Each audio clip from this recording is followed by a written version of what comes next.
Hi guys, अभी बज रहे हैं रात के 12:30 और मैं अपनी जर्नल में लिख रही थी, अपनी डायरी में लिख रही थी, लाइक अपनी मैनिफेस्ट कर रही थी मैं कुछ चीजें। And I just thought of sharing it with you guys. So if you are someone जो कि बिलीव करता है मैनिफेस्टेशन में और ड्यू टू सम रीजंस आपकी जो भी मैनिफेस्टेशन है वो पूरी नहीं हो पा रही, you should try this method. इस मेथड से मैंने आज तक जो भी मैनिफेस्ट किया ना, जो कि इम्पॉसिबल दिख रहा था, वो भी मुझे मिला है। And I have literally manifested everything.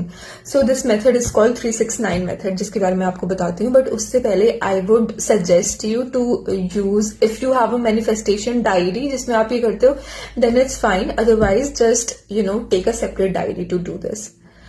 So you basically have to write whatever you want. For example, you want a job in so and so company. So I want the job in so and so company 3 times, then 6 times.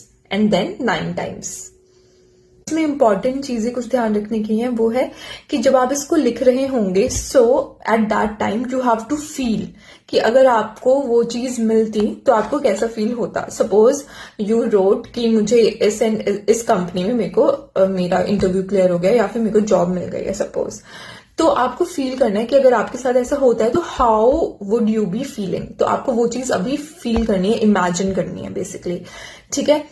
और एक separate diary होना must है। Like जैसे मेरी diary है तो मैं believe करती हूँ कि उसमें अगर मैं कुछ लिखती हूँ या फिर मैं उससे अपनी फीलिंग शेयर करती हूँ, so it will come true. तो you have to believe in yourself, you have to believe in your thought, और आपको ये भी बिलीव करना होगा कि एवरीथिंग इज पॉसिबल।